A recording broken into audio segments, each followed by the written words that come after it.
Great.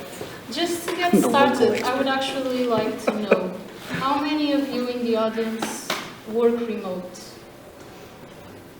Oh wow, that was kind of a split. How many of you were working remote before the pandemic happened? A little bit less. Okay, it's interesting. So, to get started, it's very important to know who are these people at the table. I can already start. I'm Penélope. I am not working remote at all, which is probably why I was chosen to moderate this. Who are you? Nice to meet you. So the laughs are because I'm usually the one doing her job. Okay. Hi everyone, I'm Miguel Coquet. I software engineer by training and by craft and work. And I have worked remote for a while now, pre-pandemic and post-pandemic, and I also co-organized this event, and yeah, we needed people to talk about this. Hi, my name is Agata. I am co-founder of small digital studio 4D Mind from Poland. I'm the other co-founder. Yeah. And we work remotely, I think that's almost 5 years. Yeah. And we just now here in Portugal because we feel really great here, and we discovered this place, and we came here the last winter for 1 month, and we stay a bit longer, and It's like a couple times more longer. And now we decided to repeat this great experiment that we did last winter. Hi, my name is Joana. I founded a digital nomads community in Lagos. They are my guests to be here today. I've been working remotely since 2018. I had guest houses before 2018, and I decided that I wanted to work from a computer because I was traveling a lot, and then my career just changed to digital. So yeah. My name is Krzemo. You already know part of my story, but in terms of remote working, I used to work for a couple of larger companies like Pfizer, Procter & Gamble, and when I was working there, it wasn't remote at all. But I was often getting coffee from the coffee shops around the offices, and I've seen people working there like half of a day, all day, and I figured that could be actually nice, not to have to sit in an office and come to the office. And I guess since that moment was probably like 12 years ago, my every single step, was leading to where I am here right now. How did you feel like when did you start working remotely?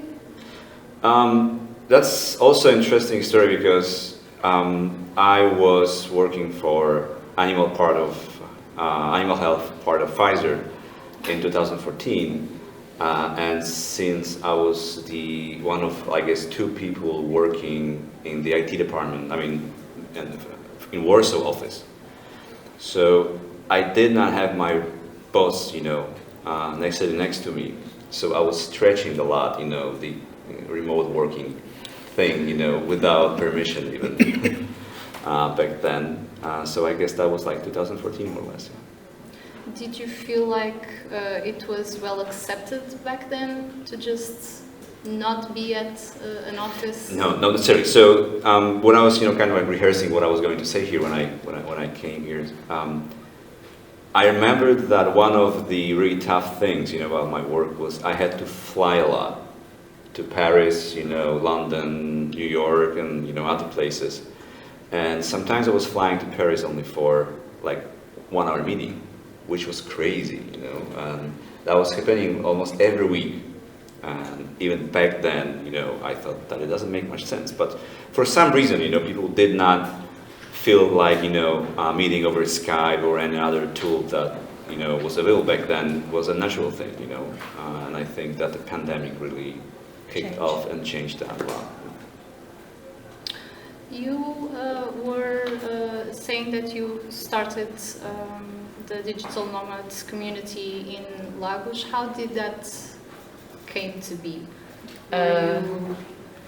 Well, I launched the platform in 2019, and because it was tourism related, with the pandemic I had to put the project on hold, and I was waiting to see what to do.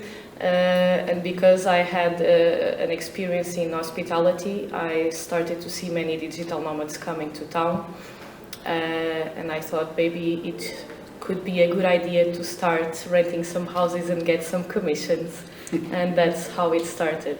And you had noticed that even before the pandemic hit, that it was already starting, or was it really? It was due to the pandemic, yes.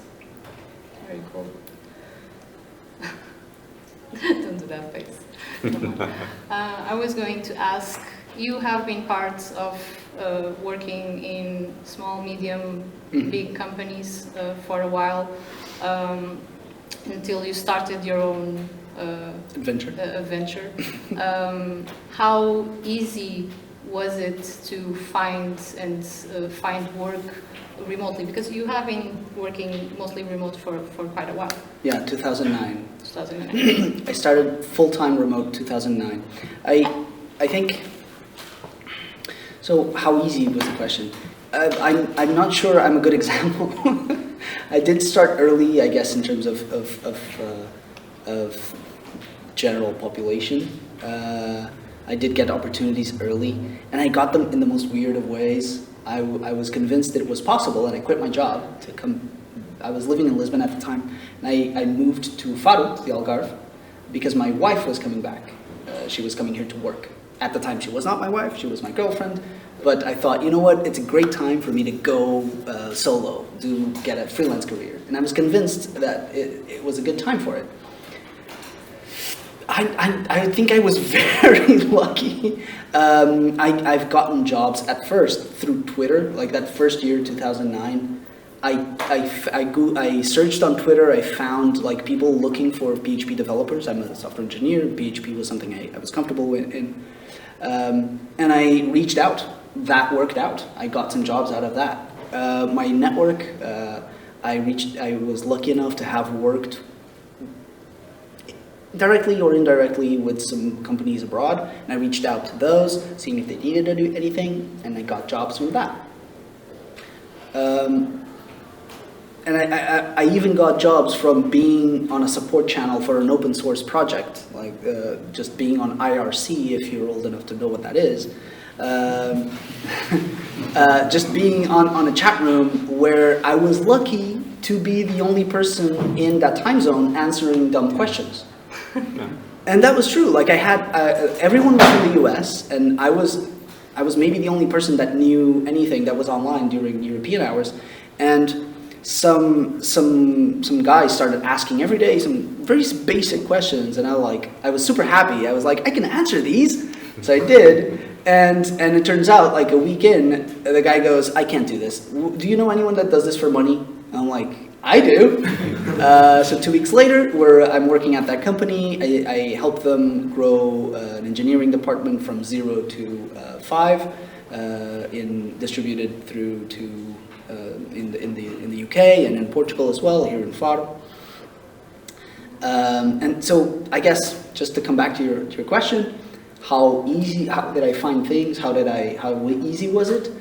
I was extremely lucky, so it wasn't that hard. Mm-hmm. There were times where I was like, I don't know what I'm doing, and no money is coming in, so that was a bit tight. But that lasted a couple of months, but that was it. But you would say that, and that was all online. Sorry for most of the jobs were from big companies, or kind of like just people looking for projects? No, this was small. This was very small, like very small freelance projects that they needed done. It was, at times, it was indirectly for big companies. So, for example, the last one I talked about was I ended up working with them for 6 years. They were a tiny company. They did not have software development. I started it. they were just playing around with scripts and trying to mash something together. And they were trying to put something together for Virgin Media, which is a conglomerate of companies in the UK, which owns Virgin Mobile and other broadband provider, and they're pretty big there, right? And so indirectly it was big companies, but it was small companies that were reaching out that I could get into. Because my feeling is that mostly bigger companies might have the most issues with micromanaging of a sort, and especially before the pandemic, I feel like many companies did not think that they could not afford to have this lack of control over people on their space. Agata, you said that you have a digital studio. Yes. Am I saying it correctly? Do you work with other people? Is it a small business? Yes, I work with the other people. Now it's only remotely, but for 17 years I work in a corporation. I was typical corpo person, and even couldn't imagine that I didn't go to the office. So I went in the office every day. So to be honest, I changed everything in my life, because I couldn't imagine that I can work remotely, that I can earn the money without the corporation. So it's a big change for me. And when I work in a corporation, like you said, that managers think that they don't have the control of the people. And right now, I think different. We work with people only remotely, and So, to be honest, it's weird right now to be in the office. Exactly. So we had a new customer call, like first meeting with a new customer team. That's a customer from Germany, pretty, not a very big one, but pretty well-known, pharma company. And the first, contacts are really like stressful a little bit, because you don't know what to expect, maybe they're really like rigid, and they've been in office, what to wear, etc.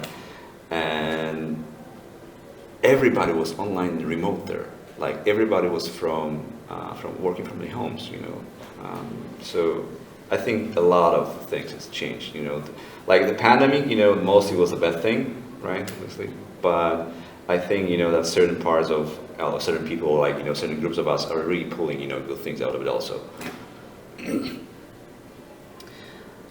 Speaking of being at the office and not being at the office, do you guys miss anything from being at an office, from that structure? I only worked 2.5 years for others, so I don't know what it's No.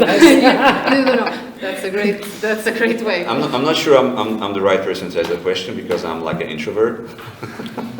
But I can tell you. And the thing that I hate the most is small talk. So I don't think I miss anything really. The only thing that sometimes comes back to my mind is that you had to get up, take a shower, dress up, walk out of the apartment. You had a structure that kind of was enforced on you, and you did not have to control it yourself. You don't have to use energy to control the structure, right? And right now it's a little bit different. It's really easy, for time to slip through your fingers right now, and you have to work on the structure yourself. So that's the difference. And you can buy hot bread in the morning, because we see each other slowly in the morning. It's pretty hard sometimes to also, at least the experience I felt, because I've never worked remotely apart from at the pandemic. And one of the things that I find the hardest to do is just when to stop. or Working. when it starts Yeah. working. Yes, that's That's structure. That's structure. Did you have any tips, anything that you really had to force yourself doing to kind of find that balance? For me, it's very difficult to find the balance because I work too much generally. So it's better. But your previous question about what if we miss go to the office. Now I can choose. I can go to the co-working place if I want. So it was a great idea for me that I can split my time. I can do what I want. To be honest, if I miss people, I can go to the co-working place and work. But to be honest, after 2 months, it's too much for me right now. So it's great when you can choose and you can do what you want, and it's great. That's a good point that you touched there regarding the co-working space. Do you think that people with the pandemic kind of mixed a little bit the thing of being remote work with actually being home work? Because I feel like, especially, for example, for the government, kind of, they didn't know about this Very before. confusing. Everyone was very confused. Very confused about it. Do you have some thoughts about what people how they shaped what remote work actually was to now the experience of just being at home? I think the pandemic was how people learned to work remotely was kind of poison because not everyone was ready to work remotely. And then natural. Everything was unnatural. You don't stop working and you don't find the balance, and then the relationships and the kids and everything. Of course, everyone had their own issues, but one of the things that I worry more is about mental health, and I see many digital nomads on the last day before they leave, they go to the meetup. They stay in Lagos for 3 months, and they only go on the last day before they leave, and they say, wow, if I knew that this would be like this, I would have come more often. And I was like, oh my God, he was all the time home working and probably didn't want to enjoy some hiking, some sun, some beach, meeting people. Why do you want to be a digital nomad if you're not enjoying life? Like many of the digital nomads, they do it for a work-life balance as well and enjoy more life, right? So that's why for us it's easier here because we have a lot of booster. There is a sun, there's an ocean, there's a beach, and A lot of signals. Yeah, that's Come why. out. Yeah, pastel de nata. Very important. that's why we work less here. I think. There's more reasons to work less. That's Yeah. cool. But yeah, for me as well, I'm always telling myself, next week I'll slow down, next week I'll slow down. So I know people who would say like next week I'll speed up. no, for me, I always say I need to slow down. That sounds familiar. I mean, the structure is like coming up with a structure is another totally different like mental exercise, and I think that this is really important thing to work on in terms of because I think it's a bit different when you own a company like us. The work never ends, so especially like we work with customers from around the world. Like on calls like 10 p.m. or 11 p.m. because I'm working from people with like East Coast, West Coast, and those things make it even harder. So it's not only about home working, but also about the global working, which is like messing up time zones, expectations, etc. But there are always ways to find your way of doing things. For example, I take slow mornings because I know that most of my contacts will be up from like 1 p.m. So that's a slow morning for me, go to the beach, go shopping, etc. And I really like it. So I'm a night person. My mind tends to calm down after like 8 p.m., 9 p.m., and I can focus on things easier by then. So that's my way of doing things. If you don't mind, I'd like to add a couple of things about structure. So for me personally, I've been all over the map. Like when I started, I would start really early. Really early and really late, and it was like, for me that was natural because it was me putting in hours to get results and make sure I hooked work, and I had to. And I did that for a while. Then I fluctuated a lot. I even did weekends, and it was too much. And then for a while, I got a good bang on the head, and I slowed down. And I started creating this boundary of this time, no weekends. And that was first step. But my office was still in the house. It helped a lot having a room, which was the office. What it didn't help was that it was the all-purpose room. It was also the laundry room. It was also the workout room. It was everything. And so it was a mess all the time. And one thing that was magical for me was getting an office. At first, we got an office, and me and a couple of friends, and it was too big, and we decided, and co-working was just coming up. The term had been coined not long ago, and we were like, yes, let's do a co-working space. And we did that, and that was a big change for me. That was great. I've stuck with that formula for a while. I took a break from it for a year. My wife had to move for work, and I was like, yeah, let's move. And I went with her, and that was not great. I went back to old ways, except the weekends. But it was like all day in a pajama, no structure at all. It was like rolling out of bed, open the computer, hello, good morning, and then get breakfast in front of the computer and all that stuff. And that was, I guess, it worked for a little bit. At least it looked like it worked. But over time, it wears you down. And again, structure saved the thing. And so I can't stress that enough. Structure really helps with your mental health. For me, like I said, the office recipe is golden. Every time after that year, I got my own office. I invited people to come in. I went to other co-working spaces. Even when I go other places, I don't work in the hotel. I try to find spaces where I can share with people, and that really helps for me. So yeah, I just wanted to hammer that home because I think it's super important. So structure, place, people. Sure. Maybe. And Sure. Food. Very important. I mean, food is top. Yeah, having food is important. Yeah. Being fed. So doesn't it lead to a conclusion that remote working is not like getting out of the office? It's just working for someone who pays from different places. Maybe.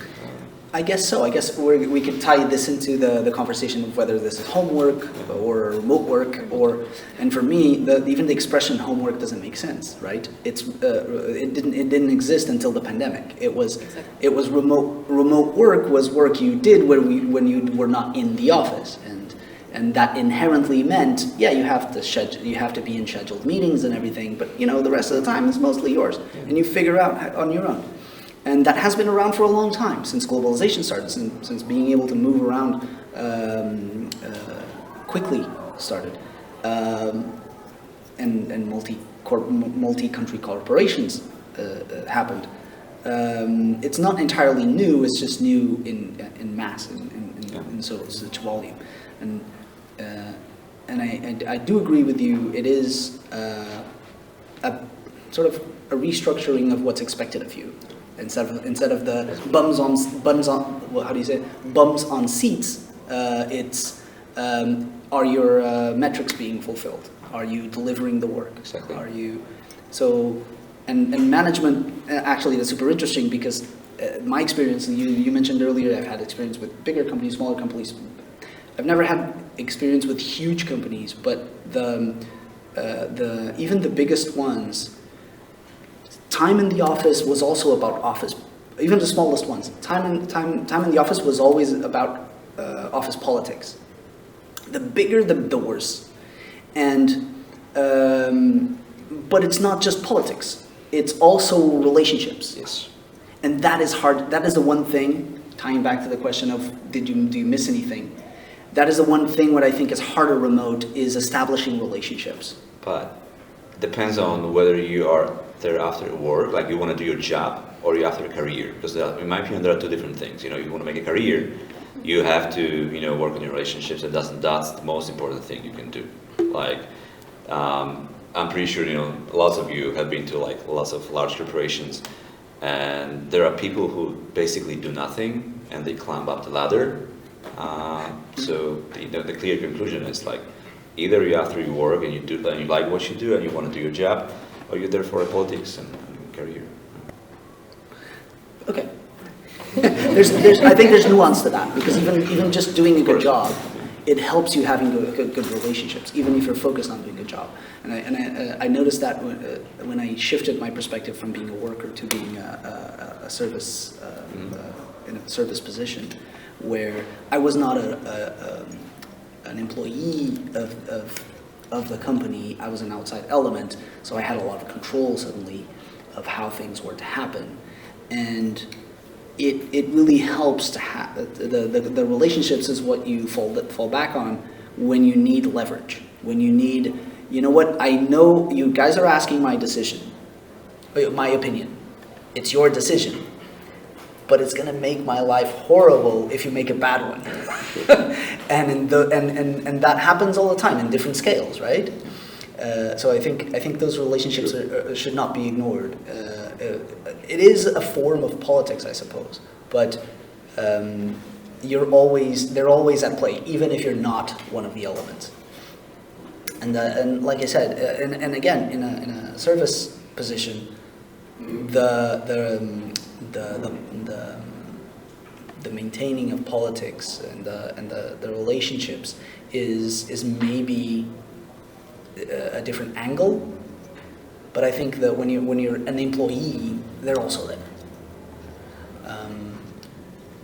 I know I had a point about this. I'm sorry. That was it. Let's stop here. And one thing about remote work that I think also with the pandemic, from your guys' experience, what I take is remote work is also a lot about flexibility. And when we shifted post-pandemic, it was more like, let's just take exactly what we did at the office and just do it in another place. But you would maybe contradict that's not the true meaning of remote work. I don't think so. From our perspective and how we do things in our small company.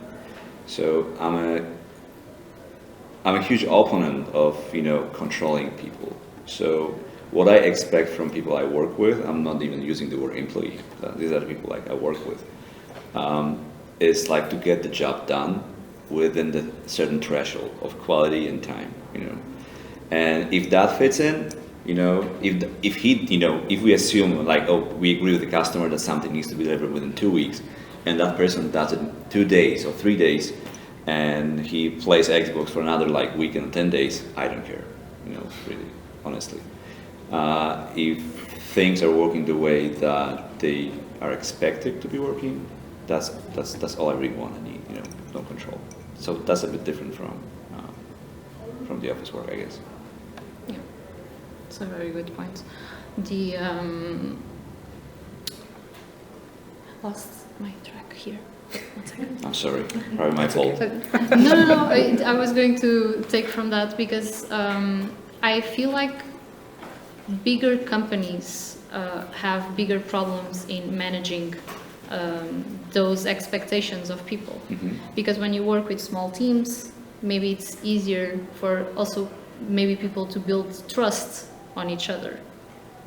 And remote work, I think, from a perspective of someone who only works remotely with, you know, people from other countries, because we have offices in other places, if you don't trust that person, and actually when we start working with colleagues from the outside, feel like, I don't know this person. Course, yeah. How do you guys build that trust with the person on the other side? Through control. At least initially. At least initially, you know. I think that when you own the thing and you at the end you're accountable and for delivering what you agreed to and you're working with someone new, you have to make sure that this is happening, right?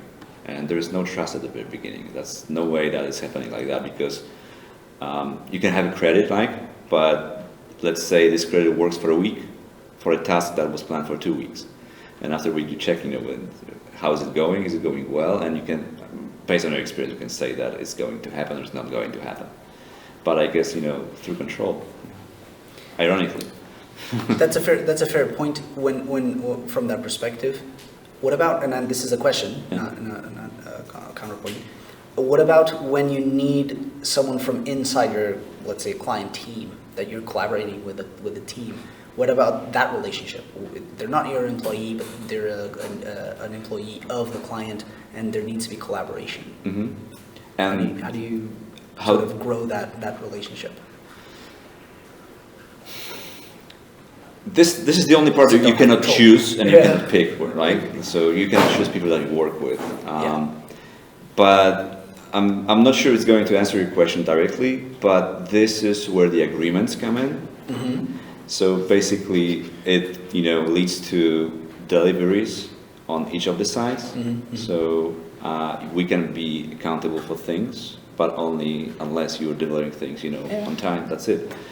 But usually from my experience, it's like in general people care about what they do and what they want to deliver. And if you can make your working place a nice place to be, there is no way someone's going to screw things up intentionally. Yeah, they're gonna. Nobody chooses the negative. Nobody chooses the negative. Exactly. To do a bad job. Yeah. There's always outside. Exactly. There's always a reason. Exactly. Yeah. So I wouldn't worry about it that much. Really. That makes sense. I think that's, I don't know, in a huge corporation, the manager not always have the experience to work with people remotely. And I don't know, I just heard what Krzemo said, and I think that it's also a solution that we choose the right people. Not everybody likes to work remotely, and even as just a service find the people that love it. No, exactly. Even as a service provider, They match very much. Yes. When you move to service, it's expected, but when you're remote, it's your job suddenly is remote. Go home, work from home. People don't have that training. They don't have those expectations. On service, we sort of have that training anyway. Yeah, and maybe it is. I know this is really tricky, but as a service provider, what we do, we also kind of pick customers that we work with. It's not that we are picky and No, I understand. but There's red flags. There are red flags, obviously, right? So if we get the red flags at the very beginning, then usually we do something to pass on this thing. No, that makes sense. Can you give an example of those red flags? Oh no. I only read about it. Just in theory. No, I think. So, are you asking me? Just overall. Like you guys. Unrealistic expectations. That's one of the red flags. And you can probably sense that those expectations come from not being aware of things. And you can try to explain things, but if you notice that your explanations, end up in a dark room and do not resonate, that's the red flag. You don't want to go there. Can I ask a quick question? Do you guys do marketing, or just or design, or? We do design and development, marketing. Like 5% probably. But if you do development, well, I guess design as well. And there's this notion of identifying if your client values, or your employer as well, this matches, values the work you do, understands the value you produce. Yeah, that's really tough thing, And that's something that I find amazing, is that it's tough to find, and it's super important as an employee as well, and nobody ever trains you for it, or even if you don't have that insight from somewhere, you're never going to get it. You can live a whole lifetime not knowing what's happening. And being able to identify, does this person value my work? Or because it helps you identify whether this person understands the impact you can have. And marketing, I was asking about marketing, but I guess for me, development has that problem as well, but it's specialized enough that clients might not value it, but they sort of understand that there's a specialty and they have to say, yeah, I'm not a specialist. But with marketing and design a little bit as well, people go like, yeah, my nephew could do that. Yeah. But so why are you charging me 10,000 euros? And I'm like, how much would your nephew charge? 500. Cool. There's your choice. I don't know why we're talking. Exactly. So I had a funny anecdote. I have a friend from high school. He has a family business started by his father, chain of psychiatric clinics. And one day I'm visiting him, I'm in one of the clinics, we're in his office, and his father comes in and says, hey, I haven't seen you for a long time. What are you doing? And I'm like, how to explain it? 70 years old guy, what do I do? And I'm like, we do websites. And he was like, that's easy, everybody can do that. Yeah. So it's and I was like, I'm not working with you. Yeah, cool. So it's established. We're never working together. Yeah. Okay. No. So a quick thing for I guess we did a cognitive jump here. We started talking about money, and this is easy for me, but I still haven't. This started for me close enough in time that I remember why this jump happens. It's because for us, it's a way to identify whether these people understand the value we bring in. We have to be very aware that this is going to make or break a sale. This is going to make or break a relationship. Because you're never going to do a good job to someone who doesn't understand what your job is. And for us, we have this fantastic metric, which is the money. Are you willing to pay the money I'm asking for? And if you don't have that experience from the from a services standpoint, this is a bit of a cognitive jump, and I understand that. But the point here that at least I'm trying to make is that this is a quick way to evaluate whether these people understand the value I'm bringing in, and this is in turn valuable for you to understand how you can do your work, because the best work comes from collaboration always. And even if it's just even if a client has no idea how to do your job or has no idea what it entails, if they understand that you put in value. And with money, that's easy. With a job, with an employee, with an employer, that is way harder.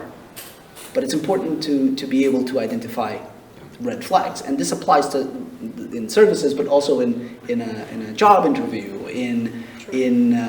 So applying this to an employee perspective, is this team that I'm working in? Do they understand what I do? Do they value what I do? Do they understand the jargon or not? And what value am I bringing to the team?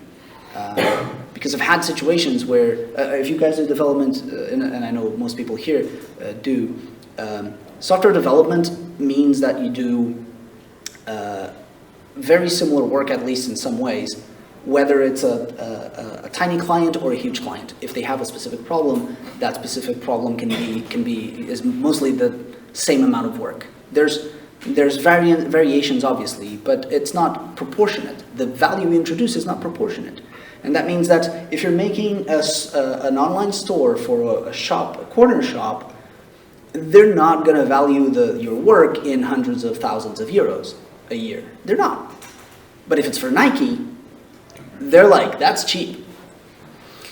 And again, this is something you learn when you step to the other side, to the side of selling services. As an employee, that's super hard. And so if you're an employee and you think, my job sucks and these people don't value me and they pay shit, they're probably not really in the space of selling what you do. Because if they were, they would be looking for better clients for that thing. And yeah, so I was just trying to establish like a parallel to the experience of being an employee. Sometimes you have to let them go so they come back valuing your work. That's fair. Yeah, absolutely. Like Twitter and Elon Musk, like fire hundreds of people and then call them back. Like, can you come in and turn this on? Or they take the cheaper option and then they're like, oops. Oops! Oh yeah, I did not see that coming. And you know what? Again, it's easier from a service perspective, but it applies exactly the same in terms of your job as an employee. And in remote, I guess connecting to the main theme, in remote these things become more relevant. They become more visible. I would say maybe let's take a small break. I did not keep track of time. 50. Yeah. 50? 50? Oh, okay. That was 15. I guess we're going to take a quick break. Yeah, let's take a quick break. We will open this room over here so that you guys can have a couple of snacks, grab some drinks, get to talk to each other, and then we'll come back and just wrap up on the topic. And also, I guess you will have space to ask some questions also if you want to. Yeah, absolutely. So let's do it. Okay.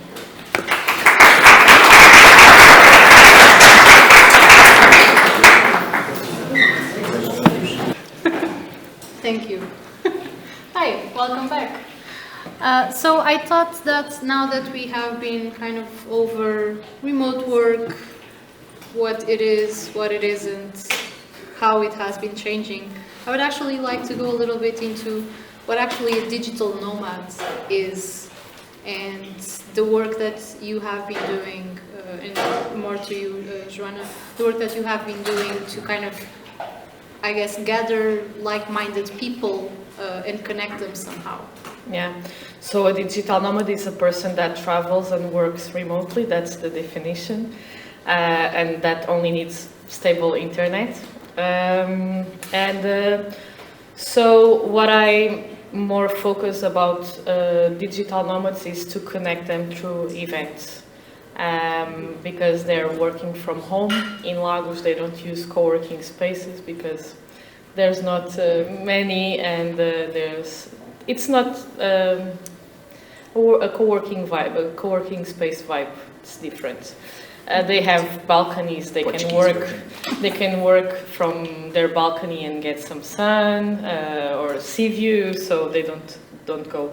But at the end of the day, they like to socialize, and that's where I come with the events, and that's how I met them. Do you feel like digital nomads, are they mostly in tech? And because here we have a big audience of software developers, do you feel like there's a lot of developers, or do you think that it spreads out to other areas? And are they tech related?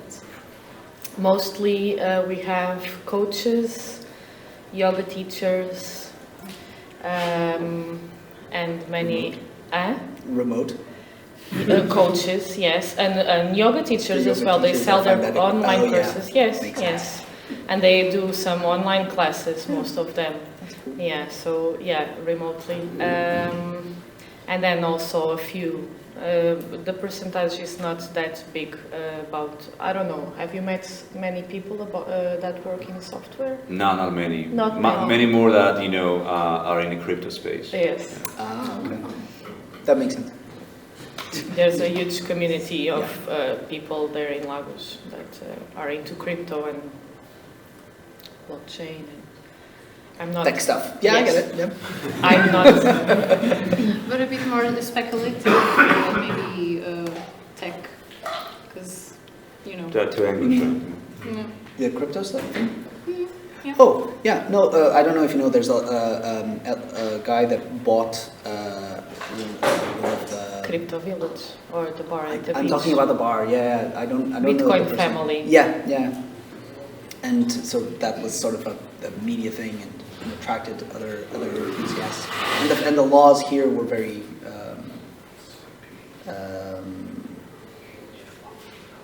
Favorable. favorable. Yeah, that's the word I was looking for. Yeah. Actually, one of the events that I've organized that had more people, it was about crypto. I've invited someone to talk about crypto, and 3 times then usually they come. I'm wondering how it would be today. Everyone is in their basement working. No, they say it's going up again. I talked to... They tell you buy it now because Are they it saying will that? go Buy up. They now, are buy now. trying to convince me to get in and open my wallet, and I just don't understand anything. So to know where to sell. So yeah, not that many tech people in Lagos, more holistic vibe in Lagos. That's pretty interesting because it also means that in remote work, actually there is a huge availability of positions that you could do Yeah. without it being tech. Virtual assistants, online teachers as well, graphic designers. Yeah. Marketing. What? Marketing. Online marketing, e-commerce. Yeah. And SEO as A well. lot of drop shipping. SEO. Yeah.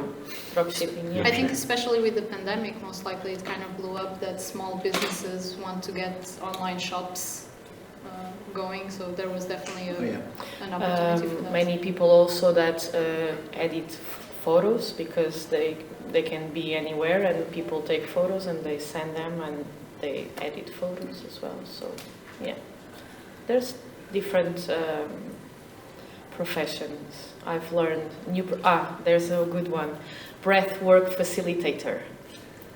I love that. Oh, Yeah. That's a spin on the yoga. So they go every the morning coach, I to don't the beach, to Dona Ana, and they do some kind of exercises and they breathe in a special way, and then they go to the ocean in the morning, in the winter, with the hot cold water. And some of them, they also have some kind of banheiras, how do you say that? Bathtubs? Yeah. And they fill in of ice. Oh, like the and Wim then Hof method, yeah. Yeah, so they mix kind of you need to do the breath work to do the high spreads. So. and they As teach you can other people how to do so. What? They teach other people Yes, how to do yes, so. and many people are actually looking for well-being and life balance, and there's also curious activities going on, like there's also the full moon ceremony, cacao ceremony, ecstatic dance. There's many people coming to Lagos looking for healing, some kind of emotional or traumas or whatever, but many people are attracted to Lagos. That's why there's many. It's a really interesting scene. Yeah, It is. I know someone who organizes a retreat. They are in Amsterdam. They're based in Amsterdam, and they organize retreats here in the Algarve. Not in Lagos, but the Algarve. Yeah. I think our region has kind of energy that attracts people here. They don't know why. I've been kidding with. I'm not going to tell because I wanted to bring her to a place. True. I want to bring her to a place, so I cannot say. I'm waiting.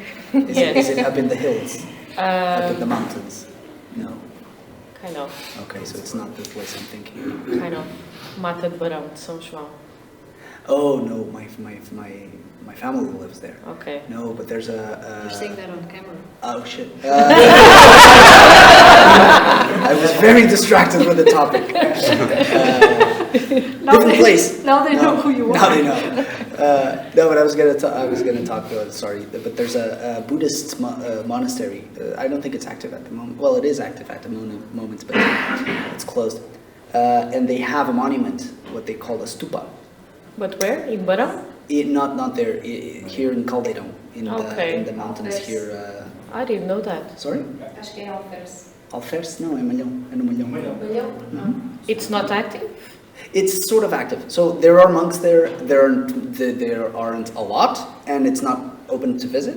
But the monument is. So you Okay. can go up to where you see the thing, and the monument is at the entrance. So you can actually go there. There's a small sanctuary. You can either donate or light Okay. a candle or something like that. I thought you were going to talk about that. No, it's It's a cool visit though. The yeah. view is amazing. Yeah, I will go. So yeah, many people go to Lagos looking for some kind of healing. Makes me wonder if most people turn to digital nomadism. Sure.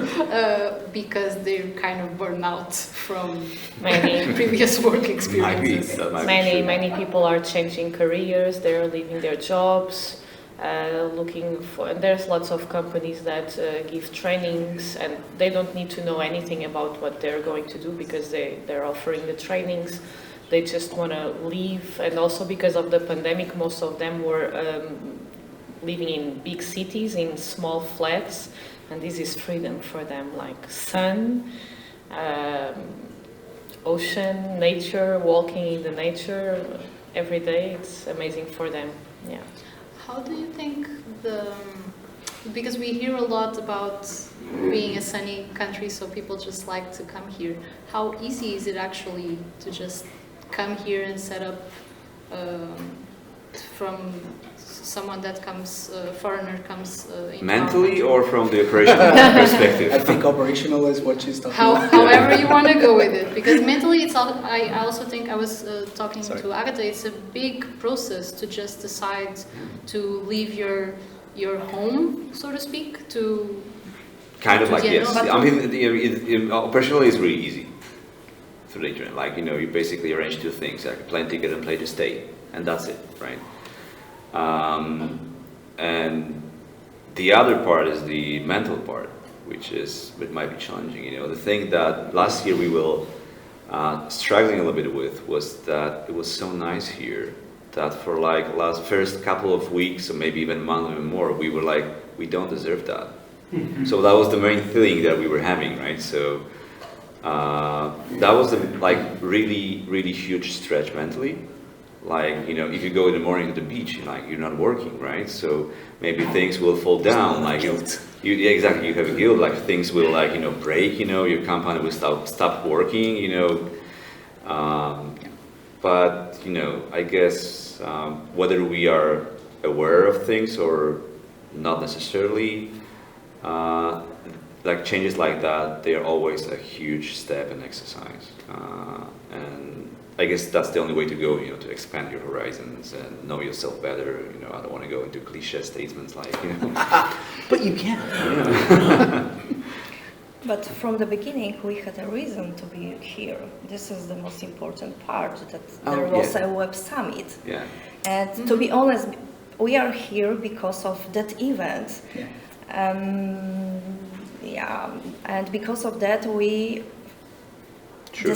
decided to stay here maybe longer. So before the web summit, we came the mouth area, and we didn't know that we will stay longer. So that's true. I forgot about it already. Yeah. I'm sorry, I forgot about it already. And, But and we had an have excuse this to come here. booster that we didn't decide about it in our country, that now we will change our habits and we will work from another country. We didn't know it. So it was a small step that changed everything. There's many people, maybe for them it's easier because they're a couple, they can support each other, but many single people also, when they break up relationships, that's when they want to change. Yeah, that's when they do this kind of lifestyle, digital moment. Did you? Sorry, quick anecdote. Did you meet Sam when he was here? I think so, yes. Yeah. He actually came. This is a friend who became a friend in that way. He found the event and he joined the event, and he was like, he came here for 2 weeks just to get away, and he ended up staying 4 months, I think. So it was like, oh, I was gonna go next in 2 weeks, but I can delay, and so he kept delaying. That was the first thing because we went to the first meeting. That was your birthday, I guess, last year. It was my birthday. Yeah, it was Yes. your birthday. So that's when we met, and we talking to people, meeting people, and they're asking us like, oh, for how long are you gonna be here? I mean, maybe not 2 weeks, 3 weeks, and everybody was laughing. Because I thought Yeah. that's your story. Let's I think talk it's in a common month, you story. know. It was like, I- we're gonna talk again in a month. Yeah. Yeah, well, there's a French man, he's around 55.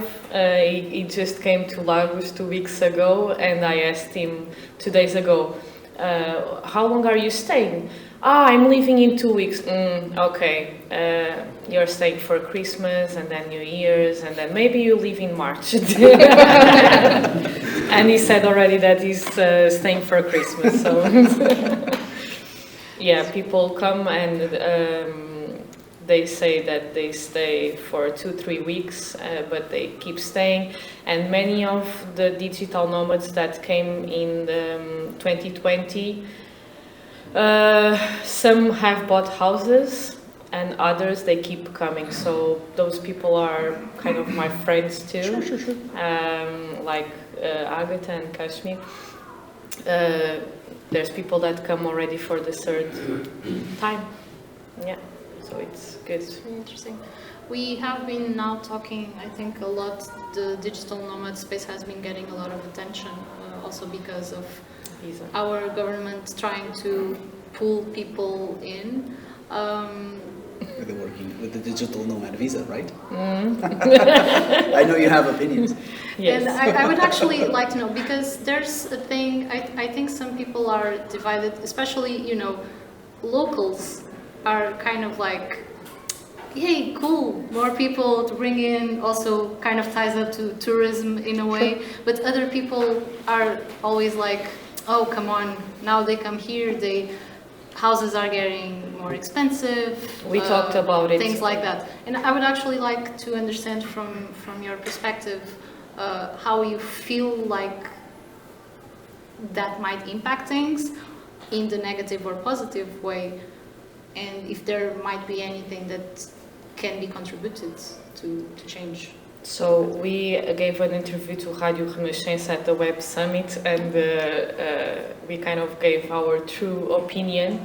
I will let them say their opinion to you, but of course accommodation is something that touches me, of course, and listening the minister saying that there's no difference between the taxes of digital nomads and Portuguese, it's not true. And I will leave the rest because I know what he's going to say, and it's different. No, we're coming from a country that has been through a change a few years ago, from the really centered open government to the right-wing more one that was really closed. And although I'm really in the center, or maybe even more a bit than the left side, I think that there are certain things that should be kept and treasured within each of the countries, right? And seeing as much as I appreciate that I can be here and I can be, experience those things I'm experiencing, I wouldn't mind if things will be harder a bit for me here, right? Because obviously that's a thing that we come into a different country, you're a guest, and it always comes with probably, if you want to be fair, with additional price. And seeing things like, when you come with your own pension from abroad, like 10%, you can, cash out your crypto without paying any taxes, that by no means seems fair, right? And that impacts, locals a lot, I think. But The obvious way is the house pricing. yes, house price, yes, especially last year, Yeah. But it's not only because of digital nomads. There's the visa as Oh, of well. course. There's many The golden Americans visa. coming. I think. We cannot just give now the excuse it's digital nomads. Of It's course. not like. So I think that, it is really hard to do when you are running a government, because all you care about is next term and next elections. And I think that the real role models are gone already, they're gonna be back. And you think you should run things like country in the long term. There are things that are short-sighted, that you want to bring money right now and here. But what next, right? What after that? When you sold everything out, you make regular people living a little harder. Because when someone comes from US and see house for 600,000 euros, it's like done, bought, right? Then Yeah. it's negative 700 euros, you know. Yeah. And so that's something that probably worth considering. But yeah, I guess that they should also don't send Portuguese away from our country. Absolutely. Because if we are here, it's because we love to be here. We always had chance to move to other countries. Don't send us away. Give us also some quality of life and Some conditions, right? yeah. But I'm not sure if it's going to make you guys feel a little bit better, but the tax advantage that nomads are getting, from our perspective at least, is not an advantage at all. Because we're paying 12% tax in Poland. How much? 12%. So yeah, the 20% is not better. Not Yeah, better, yeah. not better.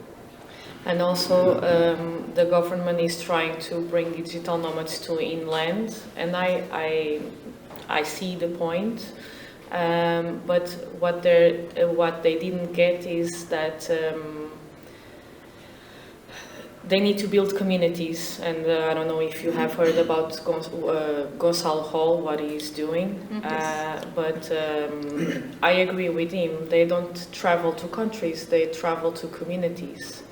And the government, I read that they want to put kids in the escolas de turismo do Portugal, welcoming digital nomads in the interior of our country.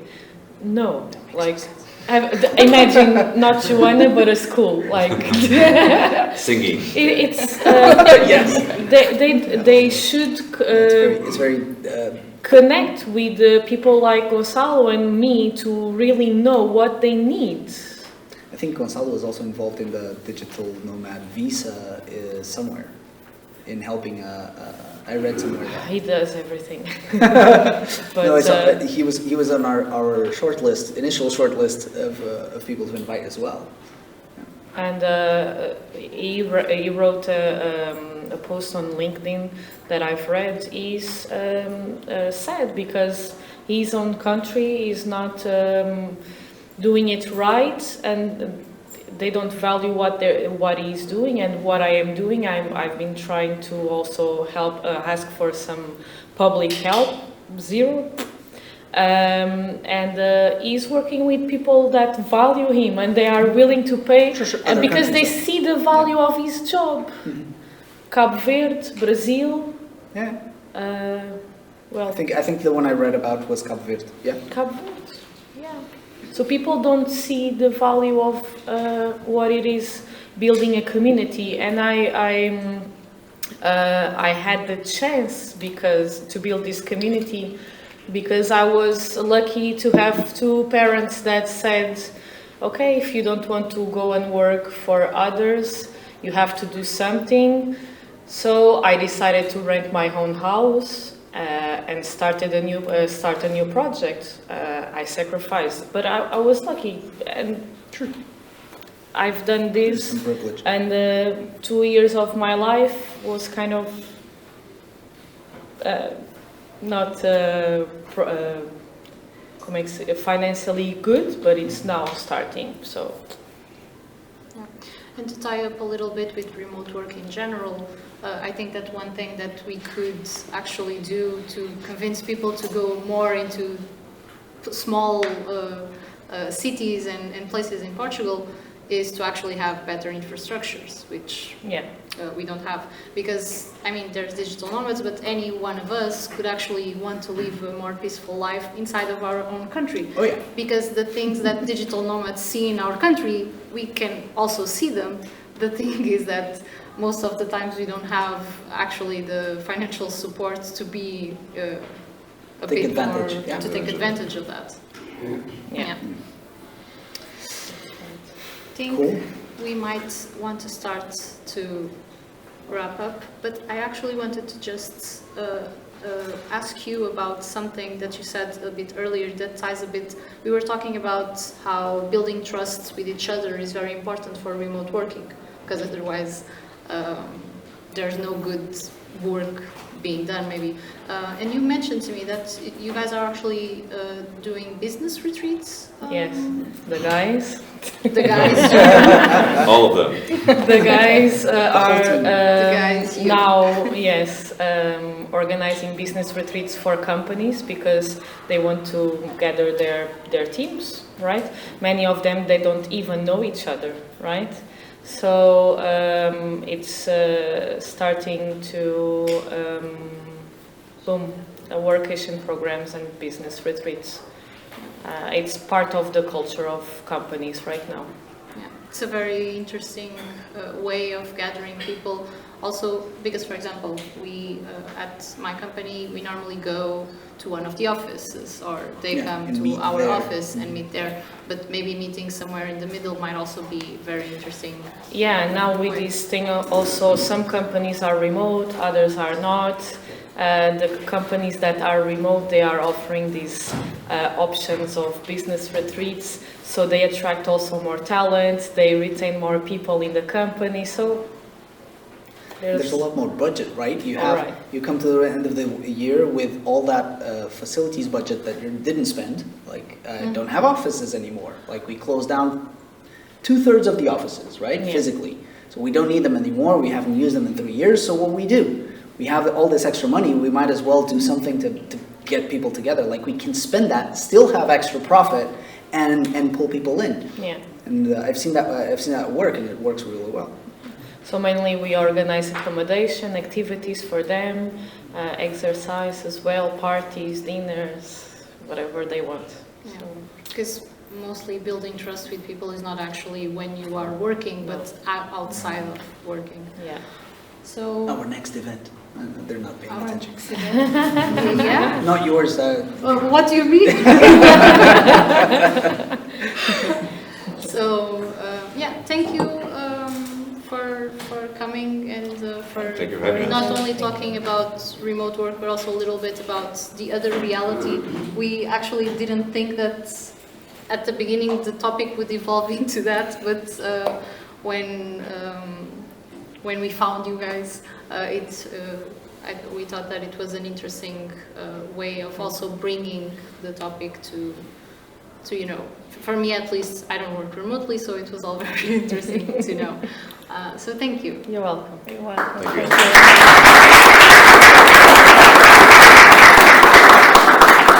So before we end up, do we have questions that you would like this lovely table, well, the people around it, to answer to you?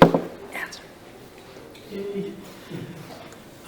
You talked about structure, so you passed from being working at a company and then started to work home. What tricks could you kind of give us so to get some structure and don't go and work with PGM all day long and stuff like that? To be honest, for me, nothing's changed. I did the same things which I did when I went to the office. Okay. So I wake up, take a shower, doing a makeup, or get dressed and get to the office, to Which is another like room, this and just work. And it really helps me that I didn't sit in the pajama, for example. It changed everything for me. And I think a lot of people ask me, why do you doing a makeup, for example? Or I said, because I'm going to work. Yeah. That actually makes sense. Yeah, and It's part of the I structure. wear Structure. a best dress that I have, for example, yeah, to feel good. And it's really helped in my work, I think. And the truth is that for her, the things that are really hard always look easy, like in terms of structure. I'm totally opposite. Yeah, it's true. It depends So on the person. what I had to figure out is that it's really easier for me to keep the structure when I'm in a good shape, and that I'm healthy. I don't want to go into details, but when the pandemic started, I got the first COVID, and my health basically crashed. And that was because I was having the Lyme disease. It took me 2 years to discover that, you know. I had it under control, but the first COVID basically knocked out my immune system and, you know, what an outcome. And I was always like lagging in the morning, you know, staying in the pajama, you know, swiping, you know, through my phone, you know, just to wake up, you know. It took me like an hour, 2 hours. And when I figured out that I had Lyme disease, you know, I started taking care of that each morning since the, you know, initial therapies, you know, was like easier. Right now, I just get up, you know, make breakfast, you know, do things. So I truly believe that if you're lacking that, you know, structure, there's a reason for it. You're basically lacking energy to do that. And there are ways to, you know, to get your energy back. This is what I believe. It's true also. It's a very good point.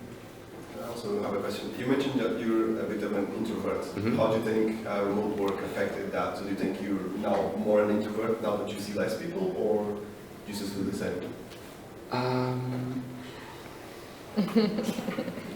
I think it is easier for me, because like when you're doing meeting virtually, you're not like face to face, not every like, you know, you don't read everything from the other person, and you feel like you're a bit safer because you're behind the screen. That helps, I believe. But that's a very subtle thing, you know. I'm not sure if that's had a huge impact, really. Okay, thank you.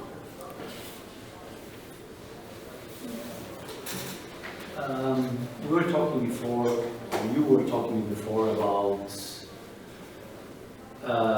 flexibility as one of the aspects. I would like to ask which areas you consider taking advantage or being even a disadvantage, the type of tasks, which type of work that you actually miss or consider requiring more energy, however you want to put it, regarding remote work versus in-person work, let's say like that. Another way that I could put this question, a little bit more provocative, not so constructive, would be, why are we running the Fireside chat here today, here instead of remotely? So just trying to be a little bit provocative, a little bit regarding that.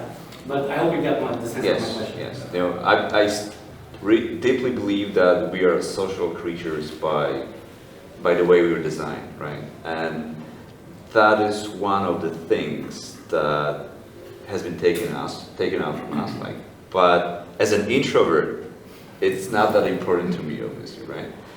But also, you know, I also enjoy that. You know, sometimes, you know, meeting people costs me a lot of energy, but I try to, you know, put myself in the front, like, you know, get out of my comfort zone, and I believe everybody should do that.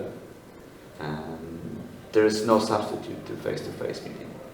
For instance, creative work, when it's not single-person creative work, but group creative work, maybe something that comes to me as very interesting. In terms of like brainstorming, things like, no? For instance, drawing, building blocks, if you're doing Lego, doing it remotely is not interesting, right? Mm-hmm. So whatever we want to put as the example, not IT related even, not necessarily, that's where I'm trying to, as a non-remote advocate for me, Mm-hmm. I'm trying to link to the perspective of those very interested into that, which kind of tasks you feel that even being advocate for remote work for yourself, which tasks you still see as challenging or more energy consuming tasks for doing remote work. So I'm not sure if I'm a good person to answer your question, because as I said, I'm introvert and I, you know, do things alone mostly. But I believe that explaining things, like understanding each other, is way easier when you're face to face. And that's because we don't communicate only like typing or like, you know, words, but there are also messages that we send, you know, with the movements and, you know, mimics and other things. And that's the only drawback of that, I think. Maybe some, you know, maybe you guys can add to that, but. I'm just thinking, it's I don't know. For me, I can do the creative work remotely, but I need to see the face to the camera. So it's maybe surprising for me. I also thought maybe similar like you, Iriel, when I work for corporation, and I always had a meeting face to face with a big group of people, and we just did the creative work. But now we can also do this, for example, for marketing or for designing, because before we starting this tough job with developing, we need to meet our clients. We also had a lot of creation, for example, with a brand and ideas. So we had a lot of brainstorming, and for me it's okay when I can see your face through the camera, and I don't think that we miss something. Maybe it's even more productive for me because we don't have the other clear separation. Yeah, we are focused on the subject, and we don't think about, okay, so maybe now it's a break, we should need a coffee. Inside conversations don't happen as often. Yes, so for sure it's worse for the connections, but I am not sure that it's worse for the productivity and for the job. Any last questions? No? Then, thank you very much.